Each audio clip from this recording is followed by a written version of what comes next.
Welcome everyone to the stream. Hope everyone's doing well. Here, I'll zoom in on the thing. I usually zoom out when I start, but today we're working on a sketch here. But we're gonna be working on a creature known as the Corrupted Coach, which is basically just a coach that kind of got overgrown with like some sort of like snail kind of monster thing, hermit crab kind of monster, made of like roots and stuff. So we're gonna just kind of mess around with that. I've had the sketch for a bit, and I just have always wanted to paint it. So now I have the time to do it. So we're gonna do that. I'll get started right away. I'm gonna switch the music up a little bit though. All right. So we'll get started.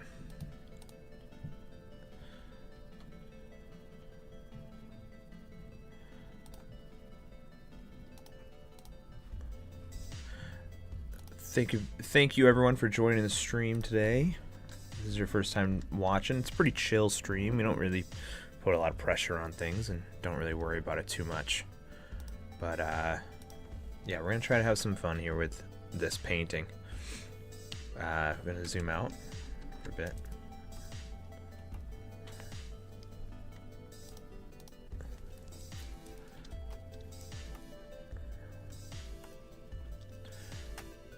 All right. Get the right brush going here.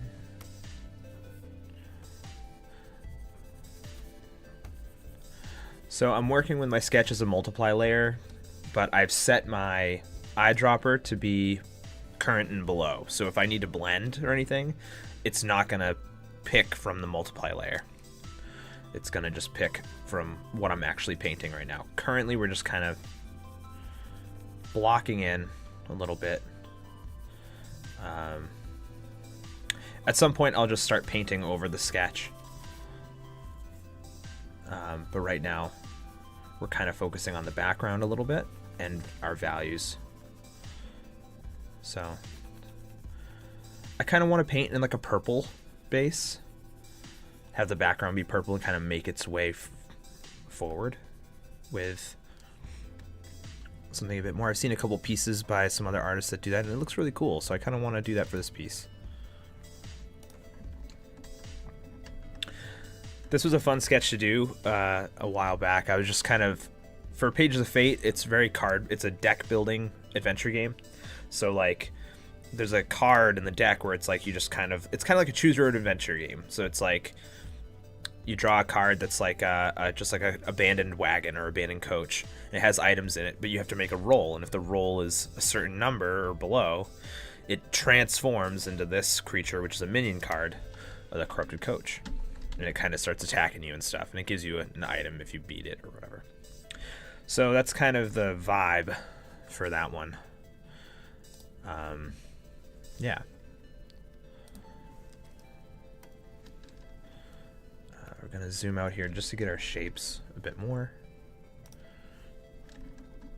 Whoopsie.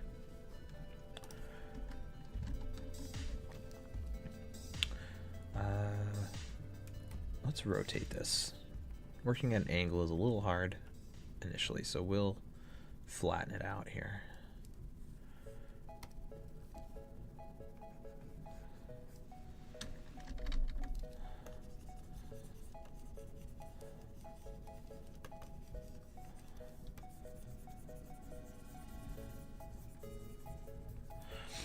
Gonna have like the coach be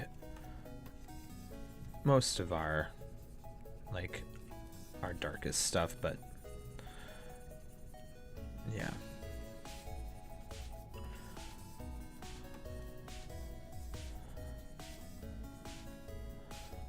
So yeah, we're mostly just gonna be blocking in and just kind of doing some loose paints for today.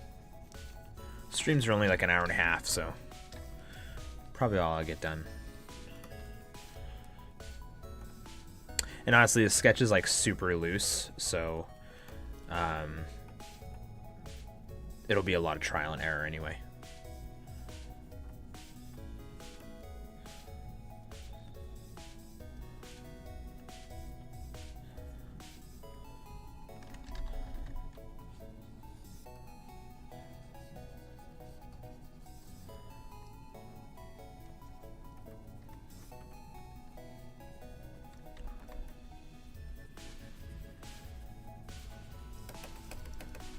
If you have any questions, feel free to pop them in the chat. I'll be happy to answer them as fast as I can.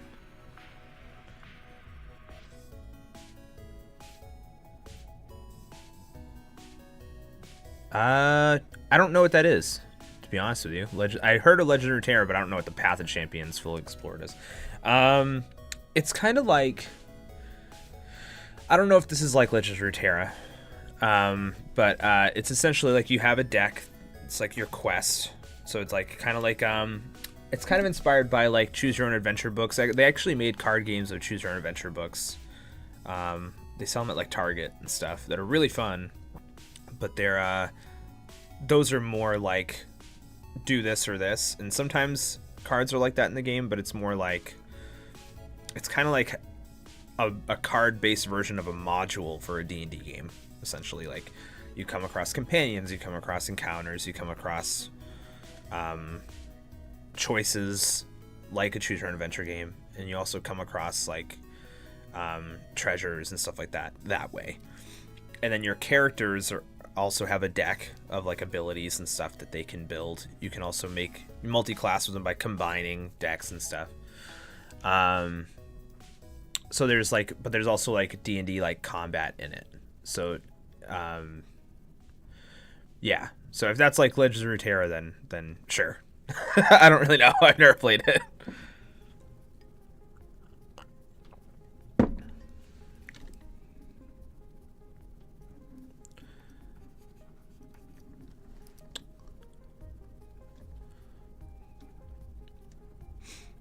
Oh, hey, Dark. How's it going?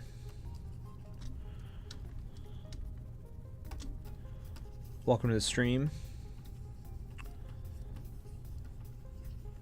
Yeah, no, so Mora, the Choose Your Own Adventure books are pretty old. They're from like, I don't know, 80s, 90s. But then they turned some of them into board games where it's like just like a deck of cards and you flip them over and it'll be like page 1 of the book. And it'll kind of go through and it's like, oh, if you choose this, go to this card. And then you have to like skip a bunch of cards and go here. So like, it's different in the sense that like you would go ahead and like miss bits. You can kind of do that in Pages of Fate, but it's more like the deck is split into 2 paths, left or right. And throughout the thing, you're trying to get to certain goal cards. Like in this initial story, it's the story of the overgrowth. So like there's this blight kind of expanding on the nature of the place, and it's kind of consuming kingdoms and stuff.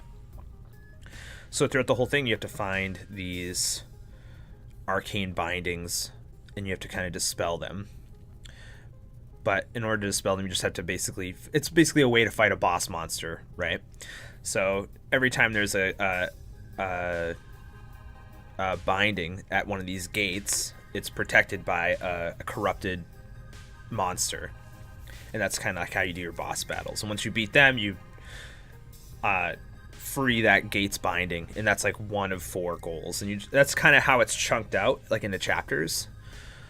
So the goal of the game is essentially like it'll be preset, the deck, or you can shuffle it, make it random. It's pretty open-ended, each card.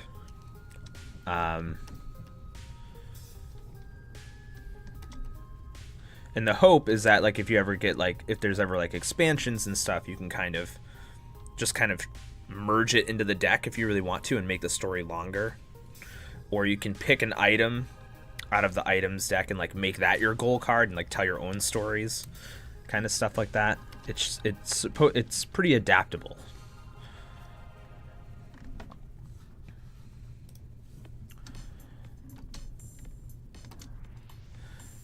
Like the Choose Your Own Adventure games are pretty rigid. Like you can kind of do just that story and that's it. It's meant for like solo play kind of thing.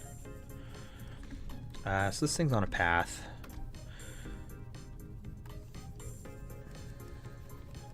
Let's say the path goes like this. It kind of goes, it winds this way. It goes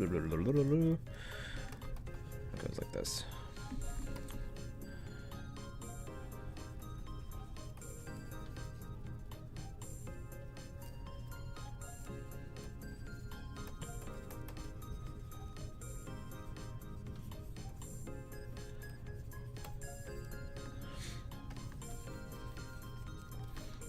I had to sketch this so you can see how bad this looks. Alright, let's see. It looks like crap so far, but that's okay. They're supposed to kind of look like garbage right now.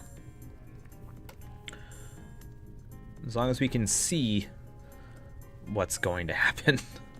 We didn't lose it yet.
See, I started making this game a while back, just because I really wanted to make. I was really inspired to like make board games and stuff after I went to PAX, and I saw all these cool games people were making and all these cool modules and stuff people were making. And initially, I was like, oh, it'd be cool to like make, some sort of fantasy game, but like, I didn't really want to just like make a module that could be used in another game. I wanted to kind of like make my own system. I think that'd be, it was fun to kind of come up with the mechanics and stuff. I found that really enjoyable.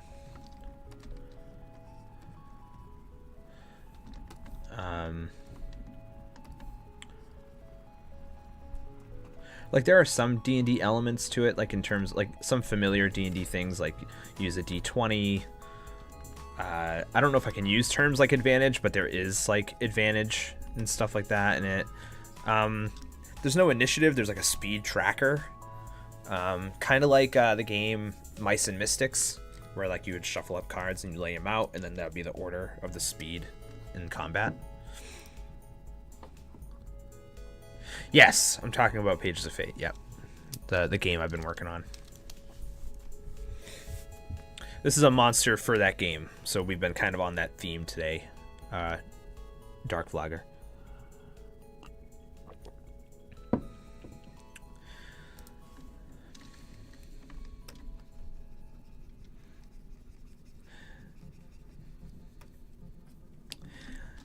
Yeah, so there's like a speed tracker that that's kind of your initiative, and like there are certain abilities that like the archer, for example, has where he can kind of manipulate the speed tracker, like he can move people around in it, back and forth and stuff, with either slowing arrows or just abilities that he has,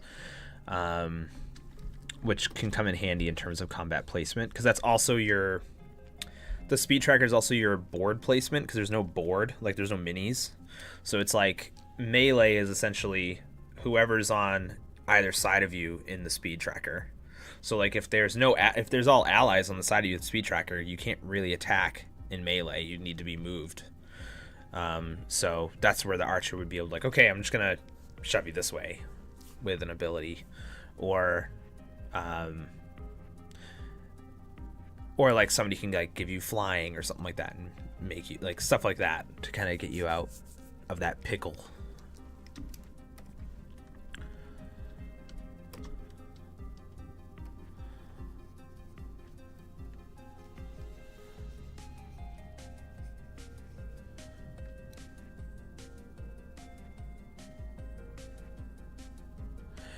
Yeah, so like so you can multi-class technically. Like it's not like in the traditional sense. It's more just literally just like taking two class decks and mashing them together. Like you can kind of like pick, say like you want to be a fighter and a mage.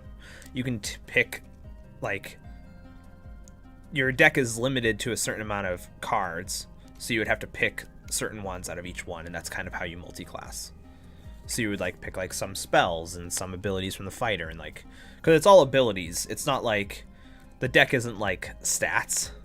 It's like they're just abilities that each class can do, like spells and attacks and stuff like that. So that's kind of how you would multi-class, and then you would just kind of pick which one of the characters you wanted to do.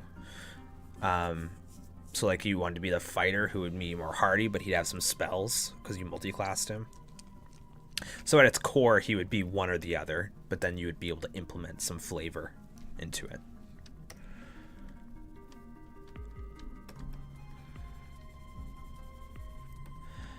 And it's still pretty loose. Like, that's something you can always work out with the storyteller, like whoever's like running the game.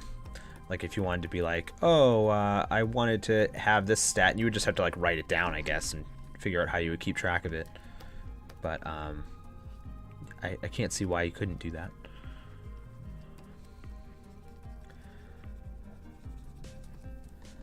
I definitely want to encourage, like, the primary goal is, you know, having fun and solving problems together as a group. It's like a cooperative adventure game, right? So like I'm not too strict with like you have to play it this way kind of thing. As long as you stick with like, you know, the mechanics of the game, like the intention of the game, then I can't see why you wouldn't, you know, mod the game at all. Like in terms of classes and stuff. I swear we won't be purple the whole time. Just so everyone knows. We're just kind of blocking in our values here. Yes, so it's a deck building adventure game with like some RPG mechanics. So like your characters have ability decks that are basically their attacks and spells and buffs and all that stuff. Then they have like a character cards, like their stats, like their defense and their HP. But then you have, like, you kind of all work together to play like in the quest deck, which is essentially like the story that you're telling in the game. And the quest deck is basically a big deck that's split in half into two paths, a left path and a right path. Then your discard pile in the middle. And you would just kind of like pick a path each time. And sometimes cards would force you to go in certain paths. Sometimes cards would make you go back through the discard pile, blah, blah, blah, stuff like that. And there's goals, and there's goal cards, and those goal cards are essentially what you need to do to complete the story. And that's basically it.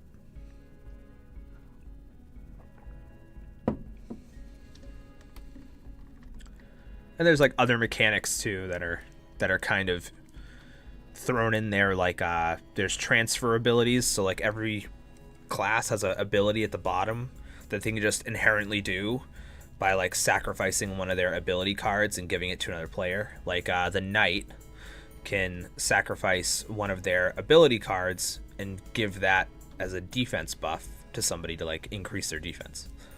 The mage can sacrifice an ability card and give an elemental typing to someone's attack. Like now your arrows are water arrows, essentially, whatever. Stuff like that.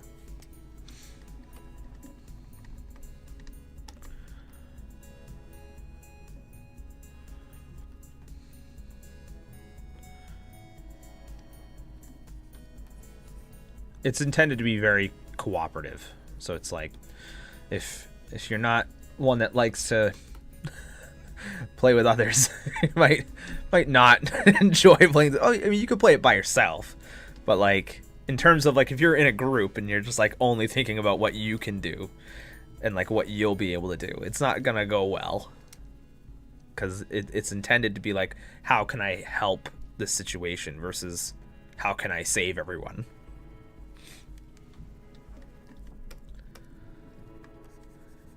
So yeah, I've been working on that game for a while.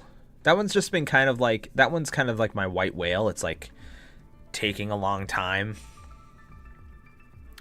Oh, thank you. Yeah, I mean, I've heard a couple of systems, because just I get anxiety every single time because I'm taking so long with making the game. Every time I hear like a new game comes out, I'm like, what are the mechanics like? Because this looks very similar, and I like panic. But I guess I gotta not care so much, even if somebody does come up with something similar. I can't make a wholly original idea, you know, like it's just gonna happen. But yeah, I've heard a couple games that have like similar mechanics in some aspects, but they're not like exactly the same, which is cool. I'm glad people are kind of branching out and trying new mechanics and stuff and trying new things. It's sick. But yeah, no, I'm glad you find it interesting. I every time I've play tested it, I've really enjoyed it for sure, and I intend on running a play test again soon. I'm just kind of in the middle of an update for it. Working on like the rule book and stuff, like getting that to a point where people can interpret it and read it themselves. I'm working on that game, but I'm also working on a lot of smaller games. That's kind of like my white whale, like this big game that's been taking forever. I'm working on a game called Rune Rally, which is like a racing game, but you play as like wizards and you just cast spells at each other constantly.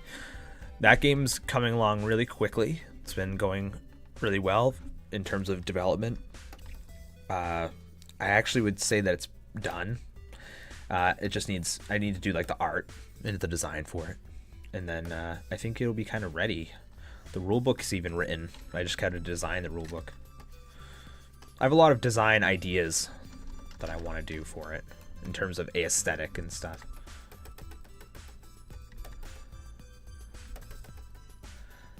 All right.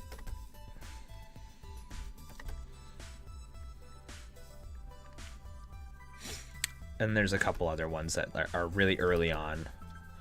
Another one's like a versus card game, but you play as like an RPG party, and it's kind of like you just sick monsters on each other, and like they got to try to fight them, like a battle royale kind of thing, but like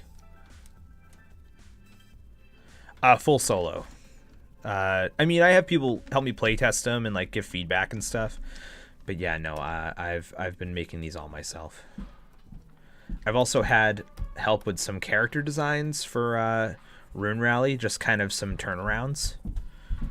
Just because I kind of wanted to be more of a more cartoony kind of look. So I kind of just needed help getting like the core of like what they would look like. And then I just kind of build off of those and make their final character art. So my brother helped me out with those. He's a really great artist too. His name's T-Catch on like Twitter and everywhere. His work's really incredible. But no, so like with Pages of Fate, like I definitely can't do that entire game myself. So my goal is to put it on Kickstarter and to be like, hey, like if this thing gets T-Catch here, I'll reference to him.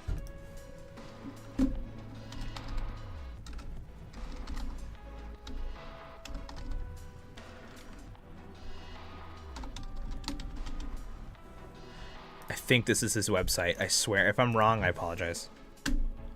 I'm pretty sure that's his. Yeah, so he helped me with the base of most of the characters that you play as in Rune Rally. I'm like, I feel like I still have like a sick voice, so I'm like everything's like blah blah. So I apologize. But yeah, Rune Rally. You can learn more about it on my Patreon too. I've been talking about that there. Here, I'll link to that too, if you want to just follow it if you don't already. I post public posts on there. I pretty much use it as a blog, but I do like paid tiers get like extra stuff and like digital downloads. But yeah, there's a lot of public posts on there. I talk about Rune Rally, what I've been working on in Pages of Fate. I'm working on the world map for Pages of Fate right now, and I think you can see some bits on there too. All right, so we got this. All right, let's darken it up here.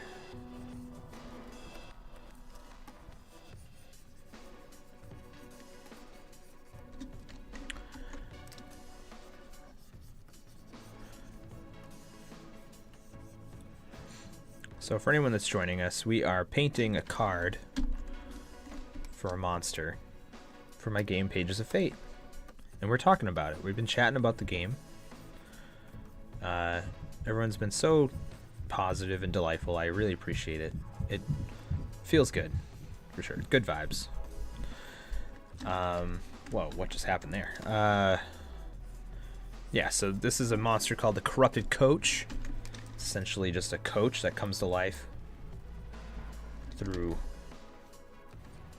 blighted and magical means.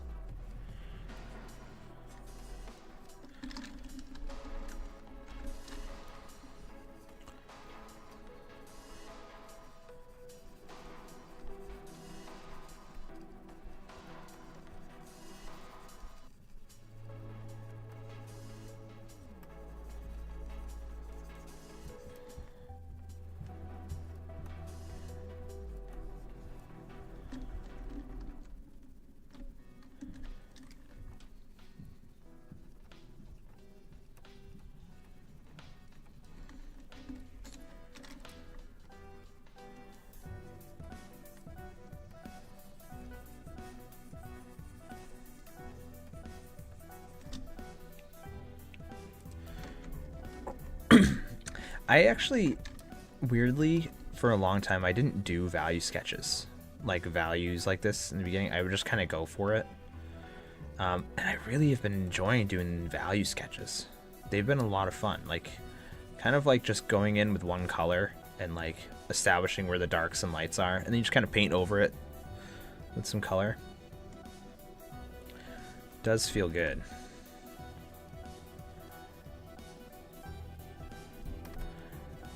And it's cool, like, because you don't have to just do black and white. I feel like black and white, actually, I would suggest you don't do black and white.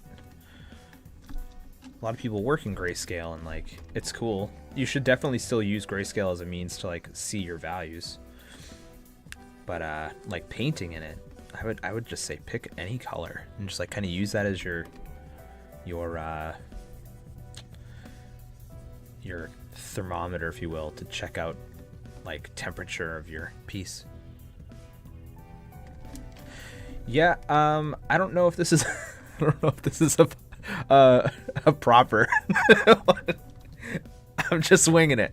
This is kind of what I do though. And it seems to work out. I guess like I don't know if you've seen my art before, but yeah, I think it works out overall pretty good. I've been doing it now for a while, this kind of process.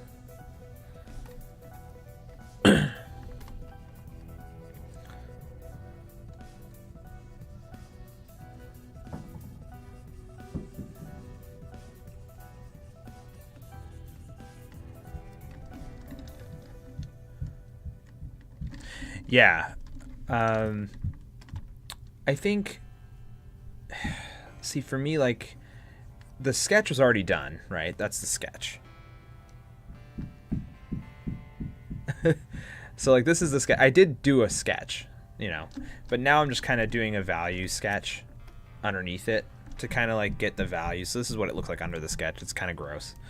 But it helps with establishing your values.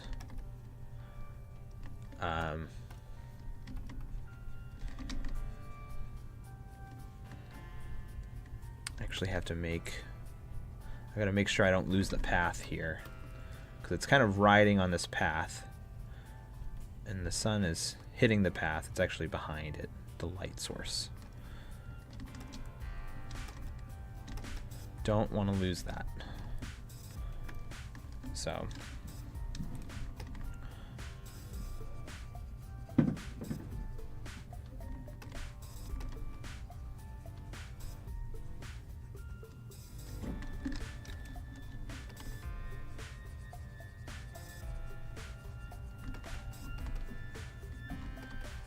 I always find, even if you're not an artist, right, it's always cool to like learn about art and like how it's made, like the process. Like I even apply that to like things that aren't art, right? Like I have a buddy who's a carpenter, and like I always just like am fascinated with like the fact that I go to his house. Well, he does like construction, like general construction, does like a little bit of everything.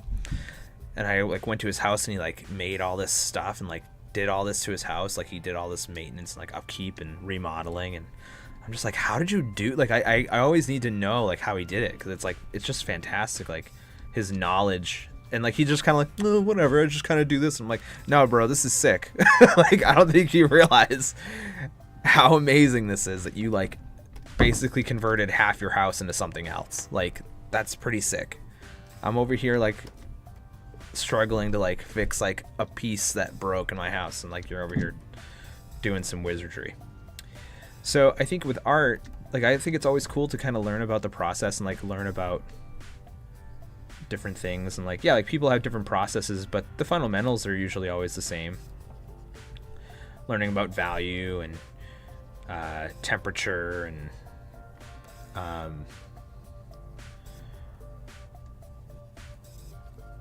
lighting and all that stuff. Some people use different terms. Like, I'm pretty sure half of my terms are not correct, but that's okay. I think the intention is still there. I think people get it, you know?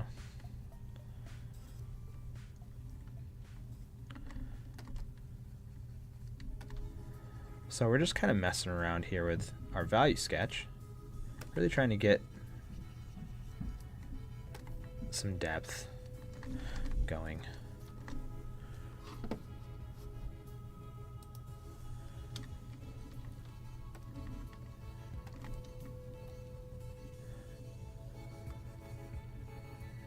Like, we're gonna start seeing some details come through.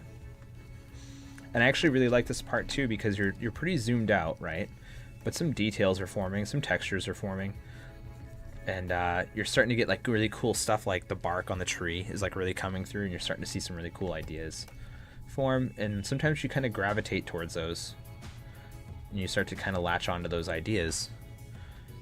And you start to be like, okay, all right, that I'm gonna stick with that shape or that texture or color, because I really like how that came out in the rough sketch, and you just kind of latch onto it.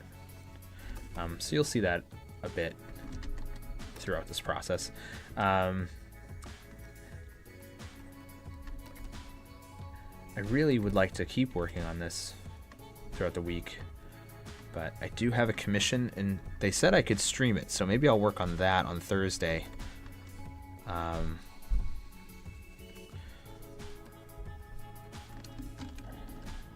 They were cool with me streaming it, so I would have streamed it today, but there was one other piece that I had to do for it in the sketch, and I was like, sketching is like the most boring part for me.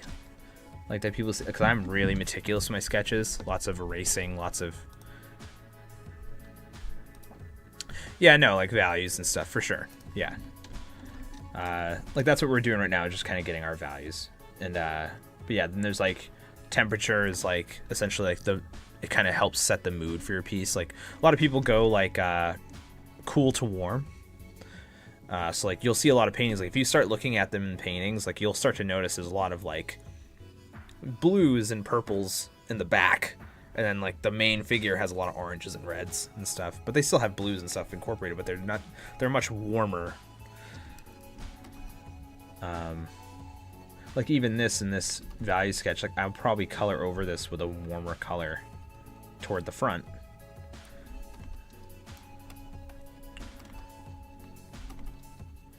But yeah, no, we're just messing around. We're having fun here.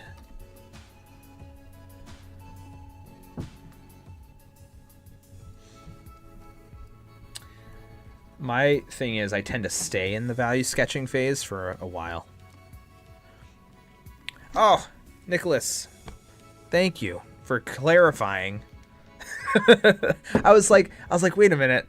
I was like, you may be that calm when you said, I was like, yeah, I was thinking about working on your commission on Thursday. Probably not from the beginning, because I'll probably start it sooner, but yeah, I was going to paint that.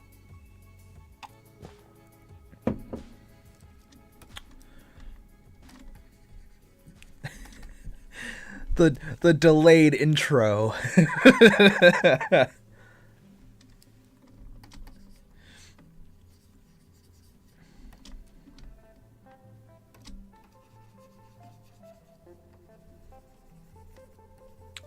Yeah, I didn't start it today because I still have to draw the pixie. So I was like, I'll sketch that and then I'll stream painting it. I didn't sketch the pixie yet.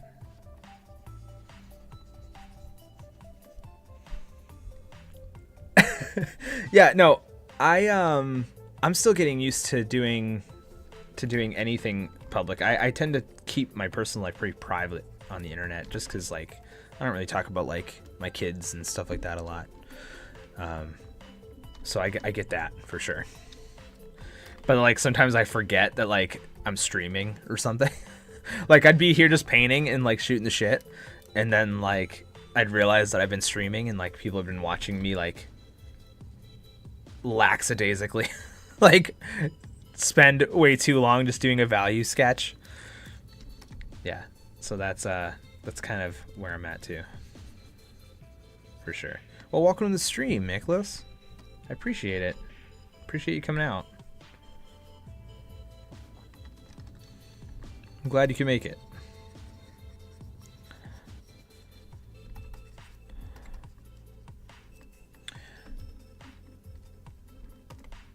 So for anyone else joining us, we try to stream every Monday, Thursday, and Friday. Sometimes I don't. Stuff happens. Stuff comes up. I got kids. I got plans. It happens. But most of the time, we stick to the schedule, or try to. Lots of Fridays have been getting canceled lately, though, so I felt weird putting that on the schedule. I'm trying to commit to it, but it's tricky. All right, so like I can already see some edits in terms of like perspective and stuff, but I feel pretty good about it overall. Get some value in here. Little undercarriage, little pun.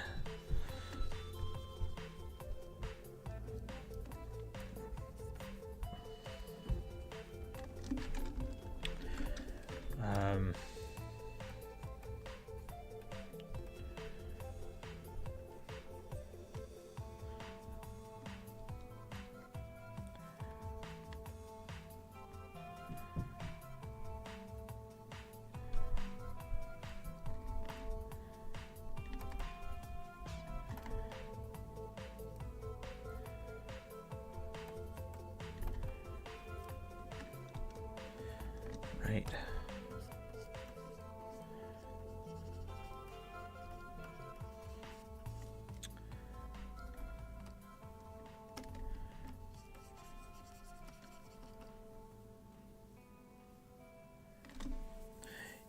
Yeah, me too. I do the same thing. I usually have them like on in the background or something, and while I'm working, it's really cool to like, or like even gaming streams. Like sometimes like they're playing like a really chill game or something like that, and I can have that on the background. But yeah, no. I like to do that while I'm working too, for sure. I'm gonna add some more trees here. I gotta remember that I'm at an angle here.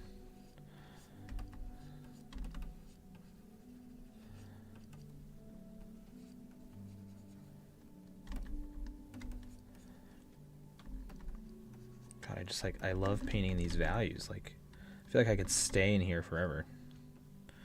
Feels very therapeutic. Just doing like value painting.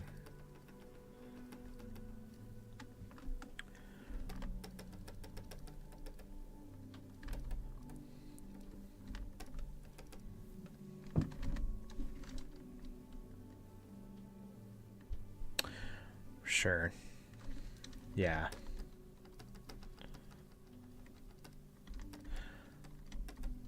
Like I put on my brother's stream a lot. He streams too. I put on his stream a lot.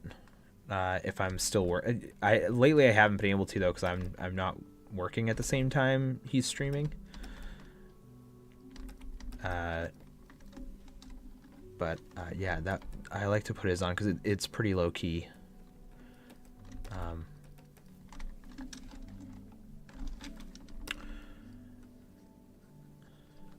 And you gotta support your bro. And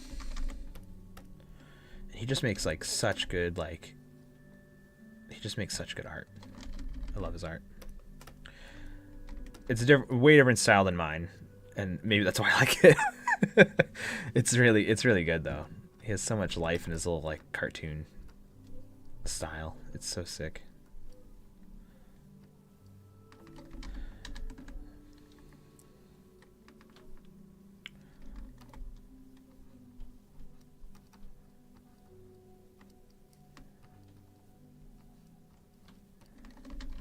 Okay.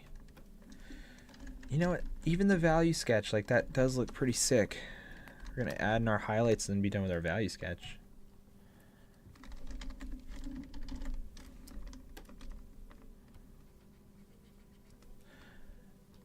Like, just like really quick.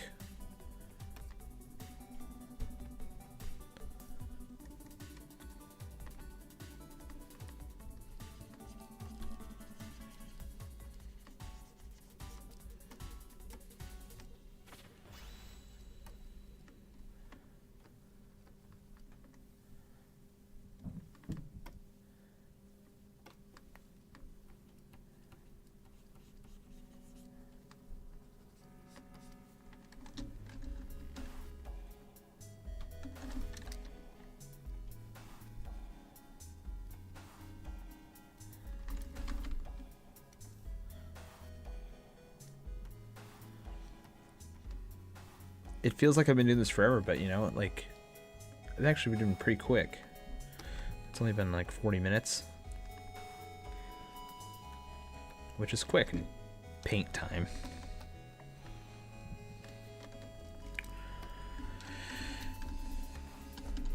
Okay. Oops. All right. Oh, oh.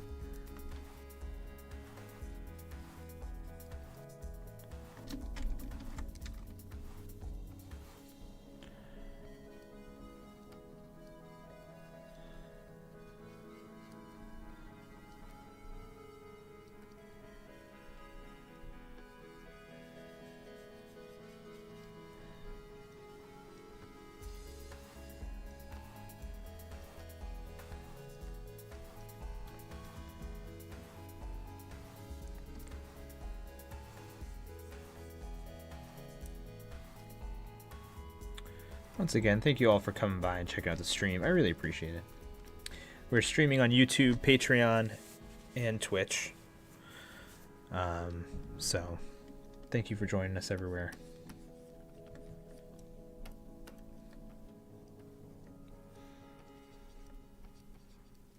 I hope this is as entertaining as it is fun for me.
Alright. I'll take it, you know, I'm okay with that.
perspective on this piece is really tough because it like the back of it slouches down, so it's like you have a downward angle going with like an upward angle, so you're kind of like having this convergence that's kind of making it a little tricky.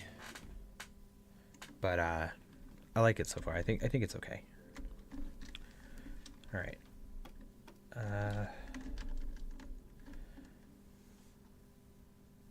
Let's see. What do we do next here? Pick some colors. Pick some green. Just kind of mess around with some green. I'll go over this.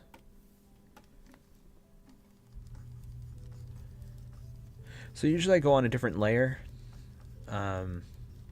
just in case I'm not happy with the color scheme, but I usually tend to merge it when I start to really like it. Don't want my file size getting massive or anything.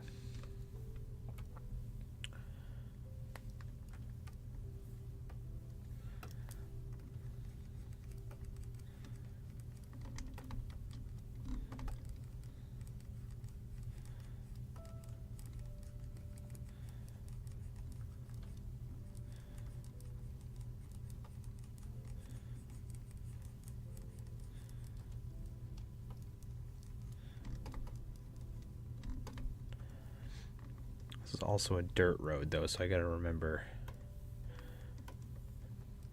that there would be some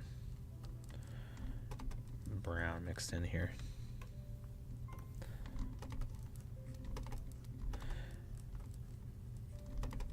But it has like growth all over it too, so it's not like it needs to be a dirt road.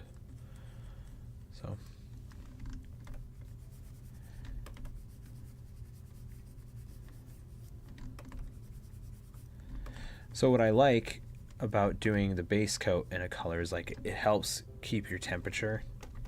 So like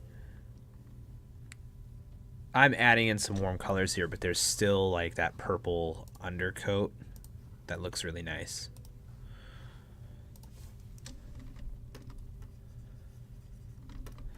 So it's been nice to kind of work that in.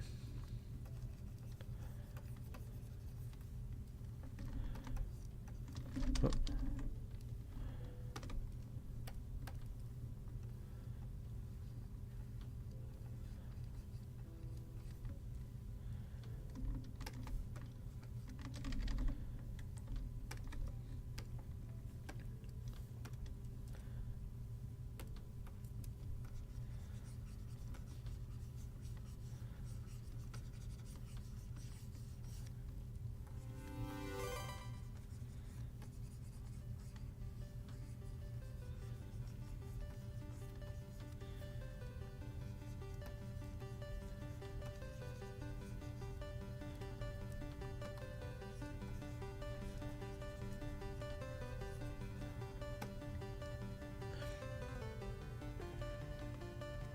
Do you pick specific colors at a temperature? I guess a colder would start with blues.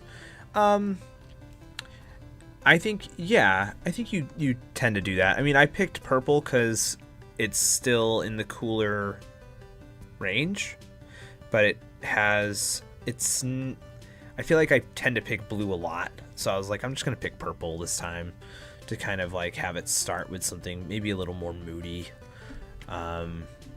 Than like maybe a light blue or something like that. I tend to go blue to green a lot. So I was like, oh, I'll try purple this time. So there's no real reason outside of that. But sometimes there is, like, depends on like the theming and like the message I want to, if there's an intensity, maybe I'll start with something a little more intense, like some oranges or reds.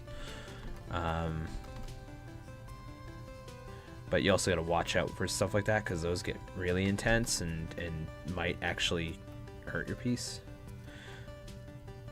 But no, like my base coat for a couple pieces, I start with like almost like a brown, like a very neutral color. I don't always pick like, like this, like purple, like I'm gonna really have integrated in my base of my paint. So like, but there was a piece I did. I wonder if I could pull it up. So this piece here, I started with a brown base coat. There's like a neutral, like an orangey brown color. Here, I'll leave it up for a little longer. So that was like a very brownish, orangish base coat. You can actually see the painting process on my YouTube channel. If you want me to put the link, I can put it in there, but it's just on YouTube. But here, actually, I'll do it.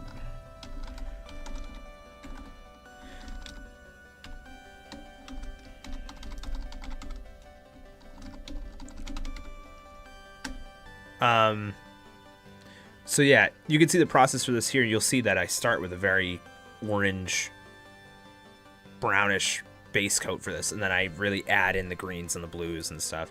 But it kind of has this warmth to it that I really like, that really added to it. Despite working in mostly cool colors, there's still a warmth to it. This, like, the sunlight feels a little warmer, maybe just to me, but I don't know. But yeah, I find that yeah, so like I tend to kind of use that as my justification for like the temperature as well for the piece. Like this one's much more, like, for some reason the purple kind of resonates as like fog to me. I don't know why. I don't want to use gray. I wanted to use something that kind of has that ambiance though, and I felt like the purple kind of has that.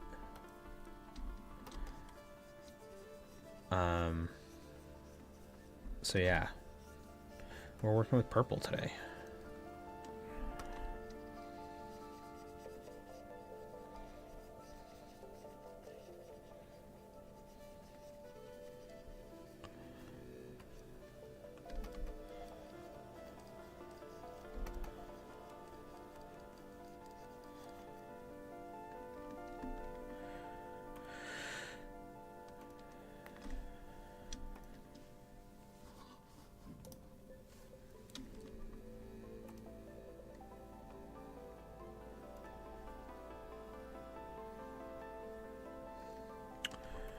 Sketch back up here. I'm gonna lower the opacity on that.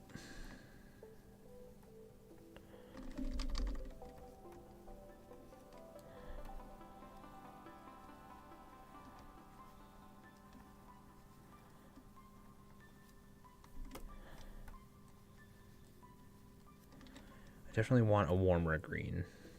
Let's see if I can get something more leaning toward like a yellow.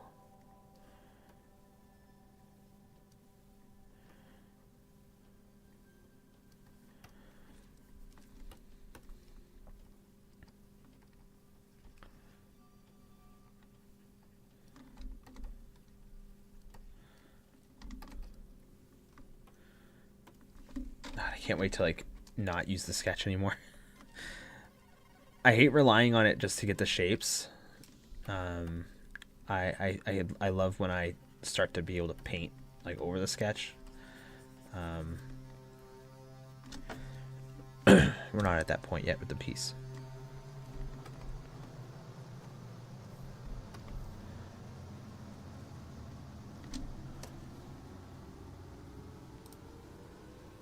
Yeah, like another thing to think about too is that like things don't usually come in like one color. This piece is intense. Oh, sorry, that music got real intense real quick. Play this. I like to play like chill music while I stream. So like the grass like shouldn't just be green, you know, it should be multiple colors, greens, yellows, reds. So we want to try to keep that in mind as well.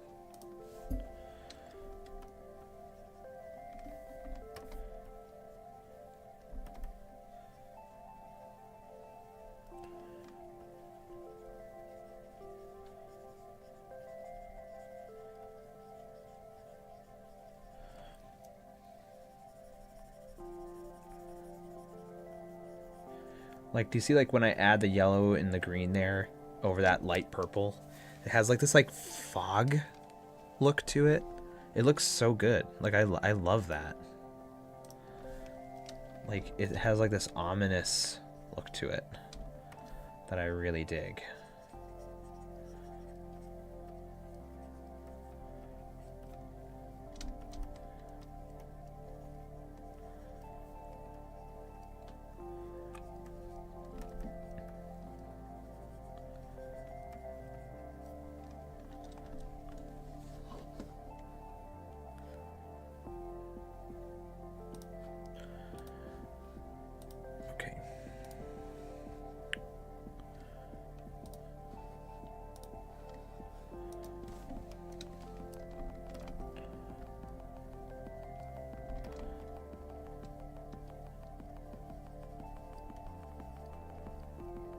I just get so excited to paint forests because they're not buildings.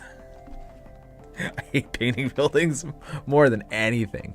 Buildings and cars. Like cars. I think what happens, like, so I did a Mario Kart poster recently, and I really liked how the kart came out, but I hated the process of doing the kart.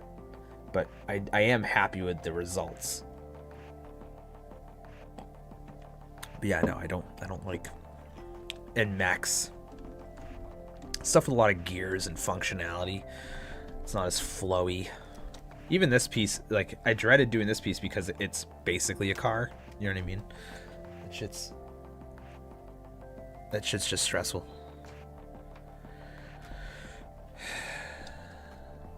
Yeah, metal and concrete, yuck, for sure.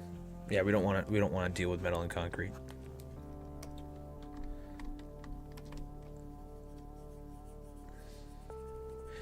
Like, that's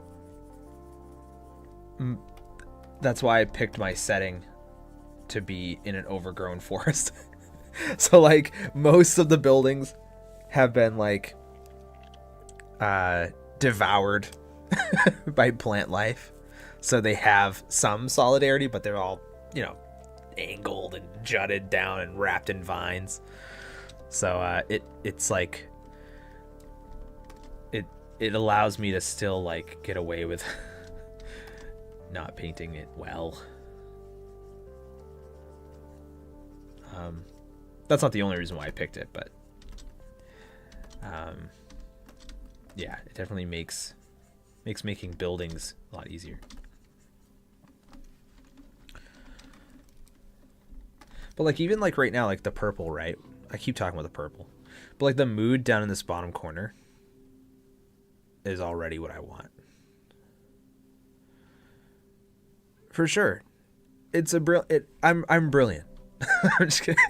No, it's really, yeah, no. I got hired to do, I did some mechs for Paizo. I thought it was the most interesting commission I've ever gotten because I didn't know what they saw in my work where they thought I could do mechs. I never do mechs. I think I've done one. I did a cyborg once for a commission. I was really happy with how it came out. But it's like all my stuff, you barely see buildings and you barely see mechs or machines. And they were like, how do you feel about mechs? And I was like, I mean, sure, I can try it. And they ended up pretty good.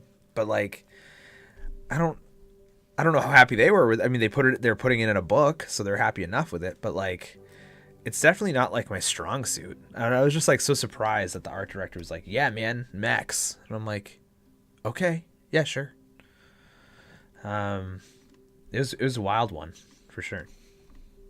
I was really surprised by that. Because they didn't initially say, like, what it was for, right? They were like, hey, like, we saw your portfolio, we really like your work. And then, like, I was like, they're like, let me know if you're interested in working on a project. And I said, yeah, sure. And they responded like, how do you feel about mechs? I was like, oh. I was like, I don't feel great about them, to be honest with you. I mean, I'll paint them, but I don't feel great about them. Like, even this Wizard racing game that I'm working on, right? None of them are in a car. It's a racing game. Yeah, no, for sure. I think art directors, I think art directors look at more your skill versus like what you think you can paint, if that makes sense. Like they're more like about like they see that I have good. They probably saw that I had good composition or whatever, and good understanding of anatomy. And since they're working on mechs that have some humanistic traits, they're probably like, okay, I can see the leap that they could make. But I just think it's funny because there's so many artists that I would pick to do mechs. Maybe they just didn't submit their portfolios or whatever. But I just think it's funny that you would see my breadth of work and be like, mechs. But I'm definitely putting those in my portfolio as soon as they're published because that's the only example I have for mechs. They came out pretty good though. I like 2 out of the 4 of them. So I'm happy with that. I'd much rather paint like some dwarf or something, but hey, I'll take it. It's work.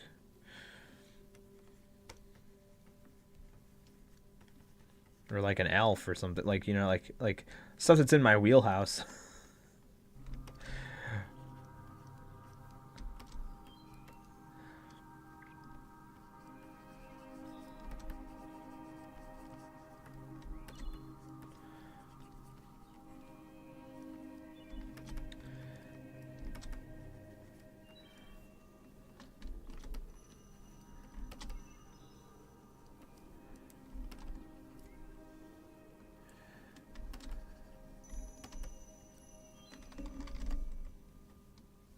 Yeah, you know, 50-50 for mechs. If your mechs are not your thing, I feel pretty good about it, for sure. Speaking of feeling pretty good about it, I'm feeling pretty good about this piece already. You know? I ain't mad. I like this so far.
Definitely don't want that green, but let's see if we can get where we want from there.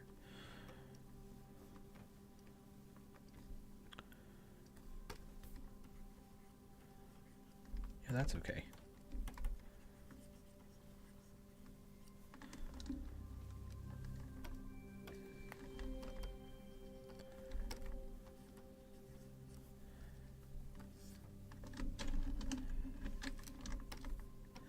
It's now like the fun part for me, and probably the boring part for the stream begins, where I'm just like fine detailing in little sections everywhere. But once again, thank you all for hanging out. I wasn't even sure what piece I was going to paint today, to be honest with you. I knew I wanted to do something for Pages of Fate. Usually I paint Pokemon on Monday, but I was like, I don't really want to do that today.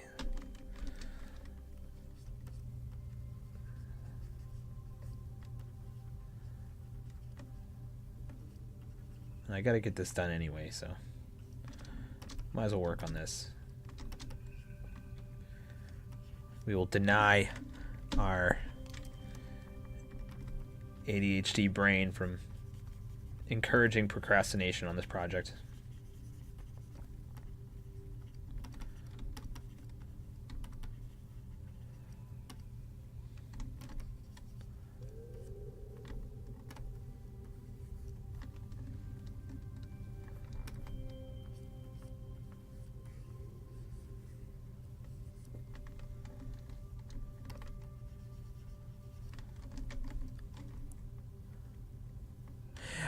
I have a series of that I've been doing. So like my son, my oldest son, was gifted a bunch of old Pokemon cards from his uncle.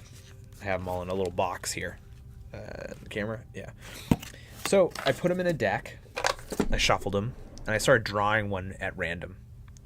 And I was like, I'll do a painting of whatever one I draw. I'll do like an interpretation of it. So I started with like a fire energy card. And I was like, oh, wouldn't it be cool if they were like Magic the Gathering land cards, right? Or like something like that, where it's like a habitat for fire type Pokemon. So I did that, and that was really fun. So I just kept doing the project. I think I've done like 8 or 7 so far. I think 8. But now I'm working on one out of the deck. I'm working on Flygon, because it's for the Pokemon art contest.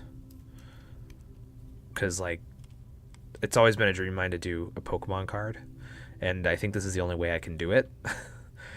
I don't see anywhere I can submit portfolios or anything like that for work, and they only do an art contest, and that's how you can get on a card. You win money, obviously, like you get paid, but I hate contests. But I was like, I'll enter it. I'll just give it a shot.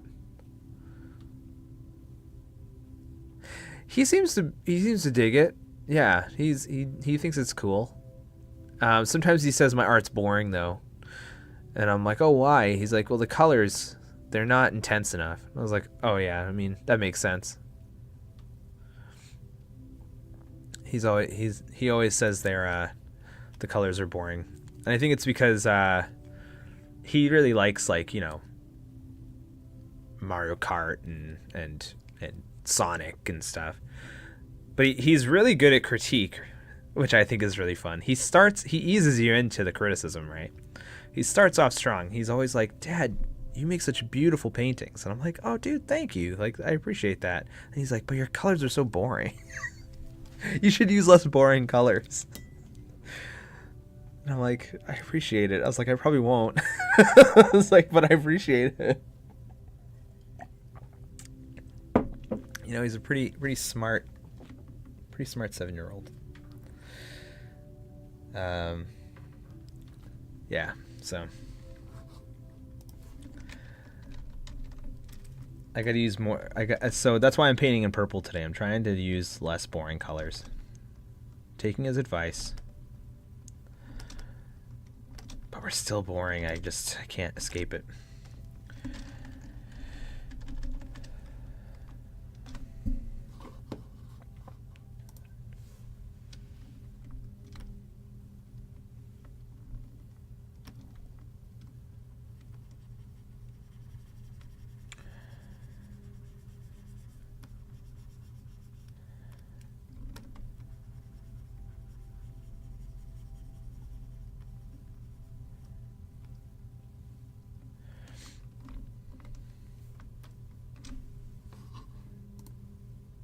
The music's so quiet. I was like, did it stop? I'm going to play something else. I have to. I must. All right, let's see. Yeah. All right. I usually play this on stream because the artist is cool with people playing it on stream, so it doesn't get flagged. And it's also, it's like upbeat enough. There's no vocals, so it's not distracting. Vocals tend to distract me when I work.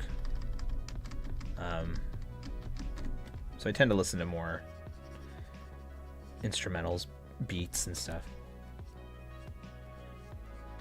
Unless it's something like mundane. Like I do stuff for a marketing company sometimes, and like that's pretty simple, mundane stuff. Just kind of doing stuff like that. Yeah, no, for sure. Brighter and flashier colors for Nintendo. So I get it, you know? I get it. I don't think it's a critique on me. I mean, you know, whatever. I'm not mad at him or anything. Like, screw, you know, whatever, man. That's like his opinion, you know?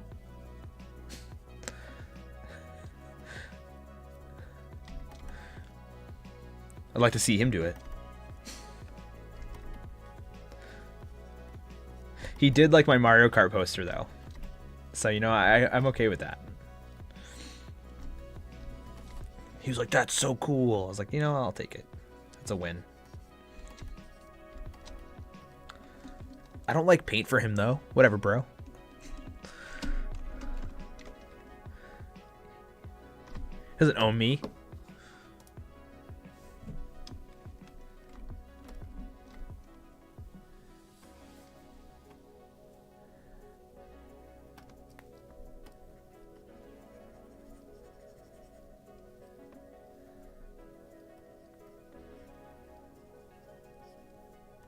I'm like so focused on this corner right now. Like I have to get it right.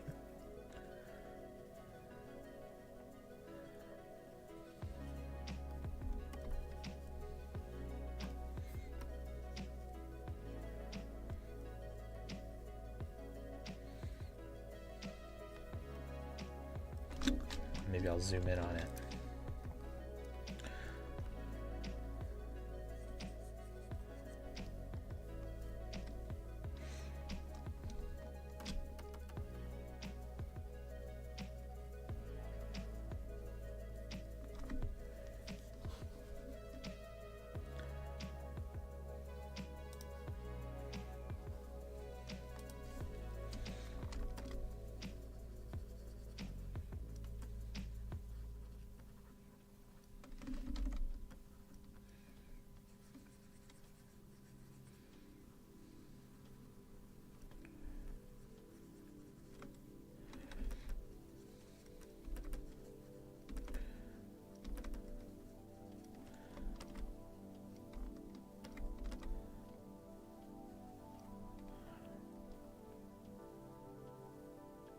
Yeah, no, for sure. It feels good. Feels good.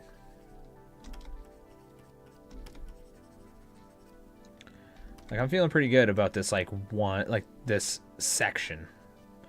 And I'm just gonna ride that high for the rest of the day.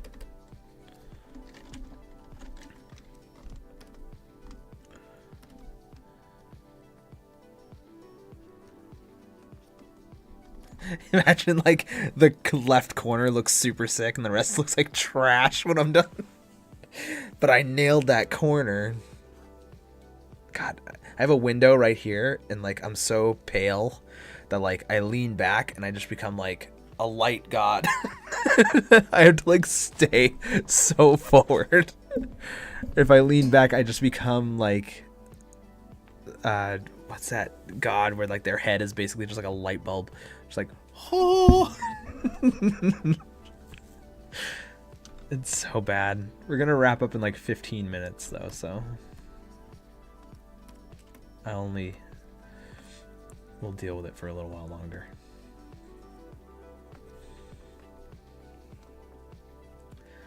Yeah, for sure. If I lean back, I just get struck by like a beam. Just like, just taken out.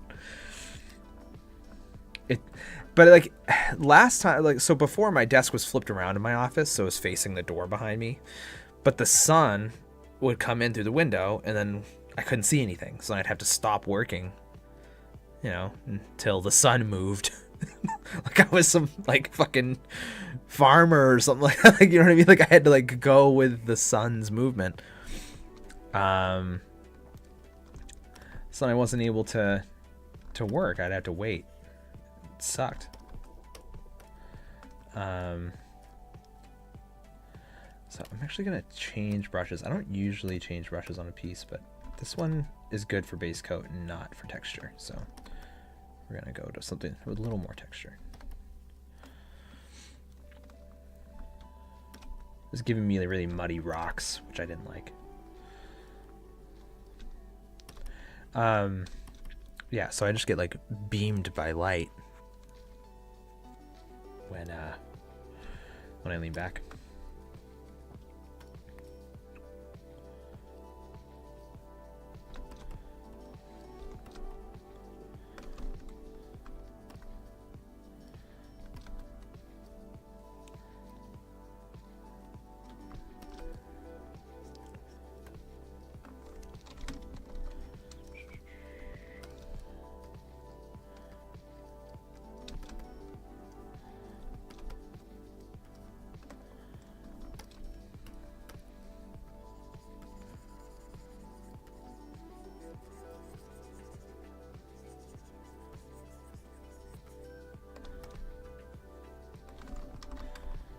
So he's grabbing the...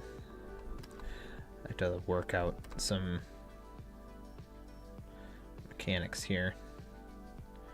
The wheel well.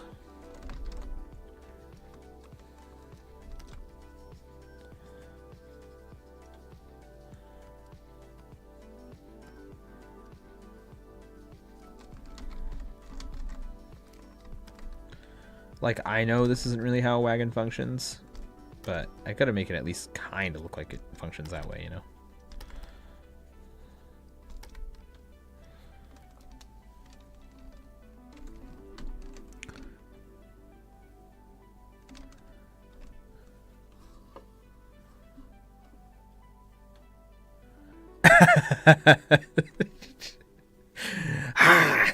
Yeah, I really could use like a curtain here. I feel like I should put one up there.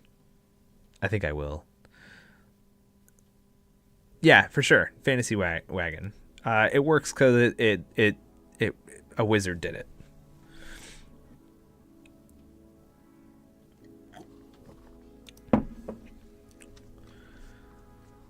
Yeah. Yeah, we had a really rainy like summer and fall. Our summer was really rainy here. It's wild. I don't think we've ever gotten that much rain in the summer. Climate change ain't a thing, though. We've moved on from denying climate change to being like, it ain't that bad. Now we're just in denial of how bad it is. At least in our government. We've moved on from denying its existence to just denying its severity.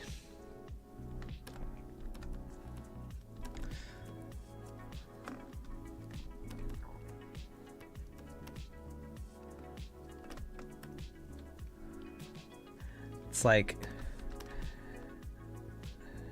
I just always think I always wonder that, like, okay, say for some reason you end up being right and it's not as bad as it is, right?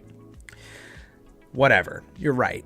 But like, does any of the things that you've done to like help the environment, like, is that bad? You know what I mean? Like I don't know. I just kind of think in my head, I'm like, I think it's just good to just try to change shit anyway. You know what I mean? Like, I don't know. Like, I know it probably costs a lot of money, yada yada yada, and all that stuff. But like, it's where we need to go anyway.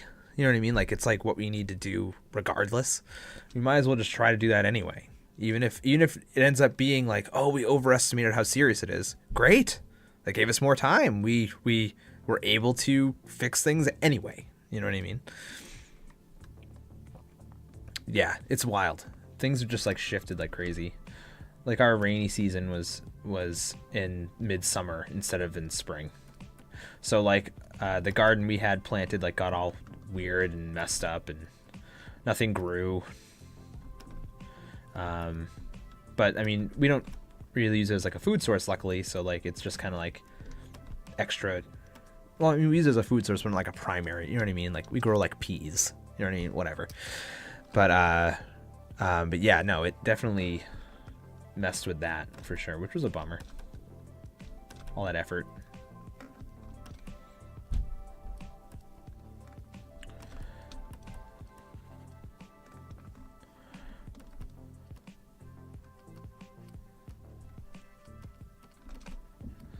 Seriously though, I'm grateful for like farmers though. Like they're struggling with all this climate stuff, but they're like their know-how, they're able to like adjust and kind of keep food supplies going the way they're going in certain areas. Like God, their knowledge and stuff is crazy.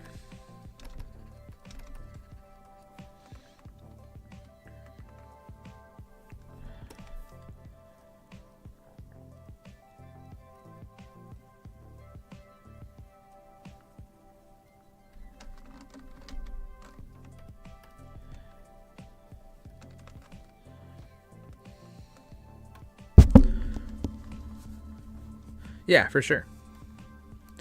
Yeah, we had so much rain that it made our ground too soft. So then it caused a lot of flash flooding and a lot of just the ground was so soggy you couldn't grow it, like you couldn't do anything with it. Like it was really weird.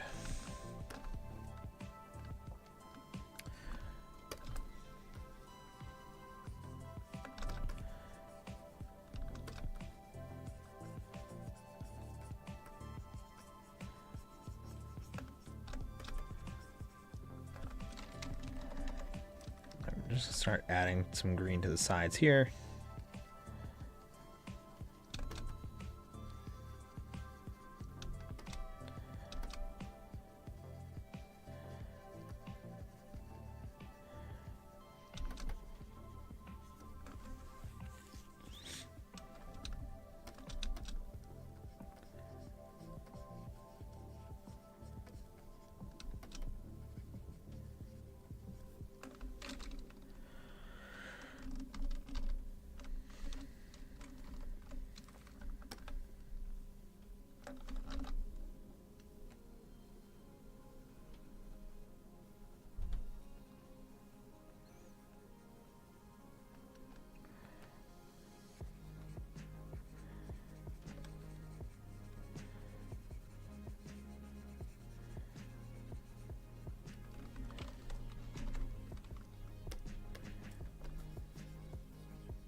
Whoa, that's wild. What a solution. You know what I mean? They're like, we're going to light them up. It's like, what? That's like a crazy solution, but I mean, if it worked.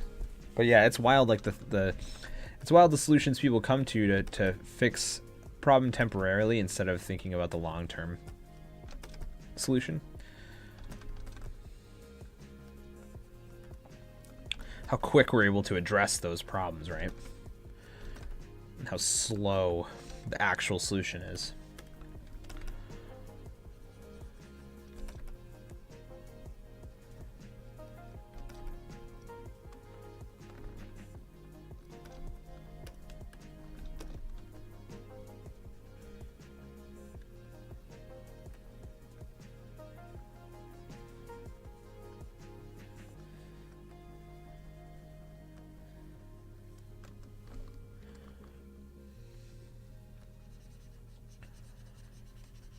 Right. I think we're gonna wrap there. Oh god, unfortunately, I'm bummed.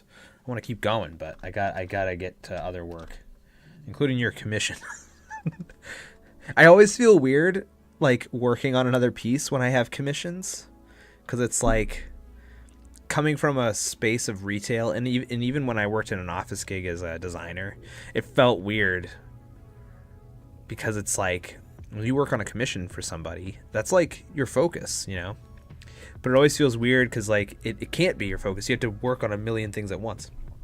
So it's always weird, like, when it's like, hey, here's this other thing I'm working on. I swear I'm working on your thing. But I am working on your commission.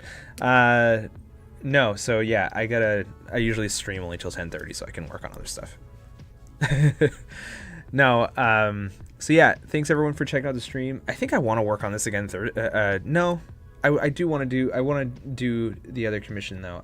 So I think I'll probably video this tomorrow, because I will have the process video of this up on YouTube when it's done. There'll be another adventure log video. So yeah, Thursday we'll be back. I'll be working on Dark Vlogger's commission, Nicholas's commission. I appreciate you all coming out, and yeah, we'll be back Thursday. Thanks everyone. See you later. Have a good week. Oh, thanks for coming by.